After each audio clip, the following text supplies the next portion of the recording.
Welcome back to another segment of D.B. Cooper Through the Lens of Logic. Today we are going to find the most optimal solution of the list of 7 that we discussed in the prior video. Stay tuned. Sunning it right. Here we go. Make sure you're connected. The writing's on the wall. But if your mind's neglected, stumble you might fall, stumble you might fall. Stumble you might fall. Occam's razor. You hear a lot about this. You know, it's funny. You hear a lot about this from Cooper enthusiasts themselves. But the funny thing is, they don't actually use Occam's razor when they come up with hypotheses for solving the crime. We are actually going to, since we've already solved the crime, we know that the solution was among that 7 possible solutions, and I said there's an infinite number of sub-solutions. However, we're going to discuss Occam's razor and how it can help us figure out which of the 7 we should favor. Alright, so let's talk about that. I took this from the Wikipedia page. I know Wikipedia is not the greatest site ever, but for our purposes, it's good enough. The principle recommends selection of the hypothesis that introduces the fewest assumptions and postulates the fewest entities, while still sufficiently answering the question. Now, there's a lot in there. Introduces the fewest assumptions and the fewest entities, but still answers the question.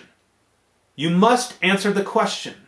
You must figure out how this money got to where it was found. You must figure out possible solutions to the crime. The problem that's been happening is people try to focus, they kill their own hypothesis before it's even done. They throw out shit and hope it sticks to the wall, so to speak. And here's a critical thing to Occam's razor that is often overlooked. The simplest is not defined by the time or number of words it takes to express the theory. As you know, we've had many videos discussing theory. The simplest is really referring to the theory with the fewest new assumptions. New assumptions. Okay? We have the 6 facts. We're going to assume, so if you say the facts are wrong, that's a new assumption. If you say Palmer was wrong, new assumption. For example, I'm just giving you an example. Okay? Fewest new assumptions. And postulates the fewest entities. I'm going to leave this up for the next few slides just as a reminder of what we're focusing on when we look at Occam's razor. The more variables involved, the more probabilities begin to go haywire because of increased variance. You'll remember when I did the original matrix of 4 elements, and we discussed the probability that one from each one was incorrect, and we came to a very conservative estimate of 1 out of 2,500. It's in a previous video. Go back and watch it again if you don't remember.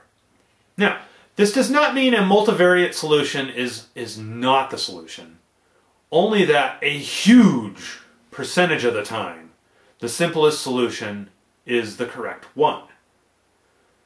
Mathematics is the reason why. Probabilities is the reason why. If you're looking at a 1 out of 2,500 probability, which would you want to put your money on? The 1 out of 2,500 or the 24.99 out of 2,500? It's pretty simple. You're going to go with the one with the best odds. The best odds has lower variables. Why? Because the probabilities are far more manageable and far more reasonable. We're going to discuss this more as we move on in this video. So 6 out of the 7 solutions require multivariate probabilities. What do I mean, multivariate probabilities? What are you talking about? Well, if you go back through the list, the first 6 solutions require a third party or a natural event plus Cooper himself. Well, we know Cooper himself actually existed. He's the one that committed the crime. But the question is, did a natural event or a third party exist? That's a good question. We don't know. One out of the 7 solutions requires a single variable, that being Cooper himself. Now, let's talk real quick about natural transport, just to give you an idea. It requires even more variables. Why? Well, because now timeline needs to be wrong. Timeline of the jump. Flight path needs to be wrong. Or one or the other, a combination of both to adequately explain where the money was found. Palmer himself needs to be wrong. So there's 3. The axioms need to be incorrect. Really, so at least you're talking 4 or 5 variables that all have to go in your favor, at very, very minimum. And there's probably a 6th, such as condition of money being left in the elements. So you can see, if you go with natural transport, you start really introducing some crazy, wacky odds, which is a topic of a prior video. And the solution that is favored by Occam's razor, which is there's only one variable opposed to 2 or 3, is that Cooper survives, places some money someplace, and returns in 1979 and puts it in the river. Sounds crazy. I know. Why would he do that? Makes no sense. I know. Why would he do that? But who cares? That is the solution that Occam's razor would favor because it involves one variable. The fewest entities, Cooper himself. So we have found the most probable solution. How did we get here? Let's discuss. Let's review. Number 1, we began by assuming that the conventional wisdom was correct and that Cooper died. You know, conventional wisdom used to be a slam. It used to be a derogatory remark. Now people think it's actually a good thing. 2, 3 paradoxes emerged. Once we assumed that Cooper died, the money got there by itself, these paradoxes emerged, and they're really tough to solve it. And this is why you have message boards where people have literally, for the last 4 or 5 years, have been sitting there typing every day, talking about what happened, and they're going around in circles because they are begging the question. That's the very nature. It's a circle.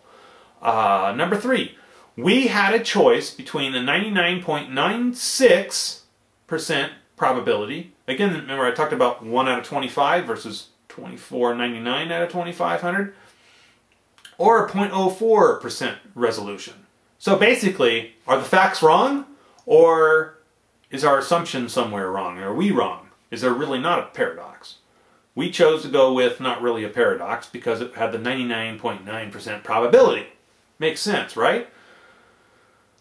This meant that our 6 observations weren't contradictions, but actually fixed points that a viable solution must address. So in other words, if you were to think of this graphically, you have 6 points, okay? And then you have to have a solution that goes through all those points, that addresses all of them. We found 7 such ways to make that happen. Occam's razor favors one of the 7 because it has the least number of variables, the least number of entities, the fewest assumptions. So, I want to point out real quick, though, that when we did the math in the earlier video, the 99.96, the numbers are arbitrarily assigned. I assigned 1 out of 100 probability to each quadrant. Because it's arbitrarily assigned, the actual percentage is in question, but that's not really my point. The actual number is irrelevant, and that's the beauty of this. The important consideration is actually Occam's razor. The principle dictates that we should favor a simple solution with less variables versus one that's more complicated, more complex, and hence less probable. So, for example, arguing that the landing area was wrong by massive margins and that Palmer was incorrect is basically introducing freakishly low probability variables.